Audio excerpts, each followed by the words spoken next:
আচ্ছা, আপনি কি জানেন আজকে ঢাকা শহরের নাম আসলে মা দুর্গার নাম থেকে এসেছে? হ্যাঁ, ঠিকই শুনেছেন। ঢাকার নামকরণ হয়েছে ঢাকেশ্বরী মন্দির থেকে। দেখুন, দুর্গাপুজোর ইতিহাসে যেমন অনেকগুলো অধ্যায় আছে, তেমনি এক বিস্ময়কর অধ্যায় হলো ঢাকেশ্বরী। বাংলার ইতিহাসে পাল ও সেন যুগকে আমরা বলি সোনালী অধ্যায়, মানে গোল্ডেন টাইম।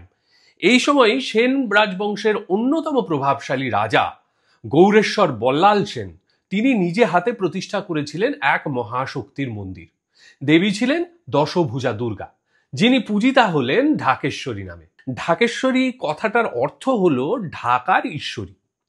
বল্লাল সেন তাঁর ভক্তি আর রাজশক্তি দিয়ে দেবীকে প্রতিষ্ঠা করেছিলেন বাংলার মাতৃশক্তি হিসেবে। ধীরে ধীরে ঢাকেশ্বরী হয়ে উঠলেন রাজধানীর আরাধ্যা, আর সেই থেকেই শহরের নামকরণ হয় ঢাকা। ঐতিহাসিকদের মতে ঢাকেশ্বরী মন্দিরের বয়স অন্তত 800 থেকে 900 বছর। যদিও আজকের মন্দিরটি বহুবার ভাঙা করা হয়েছে, তবু বিশ্বাস করা হয় যে মূল মন্দিরটি বল্লাল সেন নিজে হাতে স্থাপন করেছিলেন। ঢাকার নানা এলাকায় আজও ঢাকেশ্বরীর কাহিনী ছড়িয়ে আছে।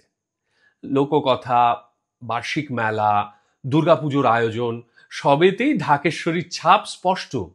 ঢাকেশ্বরী শুধু একটি মন্দির নয়, বরং ঢাকার হিন্দু সমাজের প্রাণ কেন্দ্র। শতাব্দীর পর শতাব্দী ধরে এখানেই মহা সমারোহে পালিত হয় দুর্গাপুজো। স্থানীয়দের মধ্যে একটা কথা খুব প্রচলিত: ঢাকেশ্বরী ছাড়া দুর্গাপূজা অসম্পূর্ণ।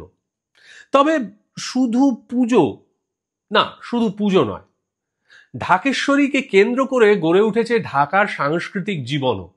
লোকসঙ্গীত, আচার অনুষ্ঠান, স্থানীয় লোকবিশ্বাস, সবকিছুর সঙ্গেই জড়িয়ে আছে মা ঢাকেশ্বরীর নাম। সবচেয়ে আশ্চর্যের বিষয় হলো হিন্দু মুসলিম নির্বিশেষে সবাই ঢাকেশ্বরীকে সম্মান করেছে, কারণ মা দুর্গা এখানে শুধুই দেবী নন, তিনি ছিলেন ঢাকার রক্ষাকর্ত্রী। দেশভাগের সময় অনেক হিন্দু কলকাতায় চলে এলেও ঢাকেশ্বরী মন্দির কিন্তু আজও অটুট। অনেক বাধা, আক্রমণ, রাজনৈতিক চাপ, সব কিছুর পরেও এই মন্দির এখনো দাঁড়িয়ে আছে ঢাকার জাতীয় মন্দির হিসেবে। আজও দুর্গাপুজোর সময় হাজার হাজার ভক্ত সমবেত হন এই মন্দিরে। শুধু ধর্মীয় আচার নয়, ঐতিহ্য, সংস্কৃতি আর ইতিহাসের এক জীবন্ত দলিল হিসেবে দাঁড়িয়ে আছে ঢাকেশ্বরী। তাই বলা যায়, ঢাকার প্রাণে আজও বেঁচে আছেন মা ঢাকেশ্বরী।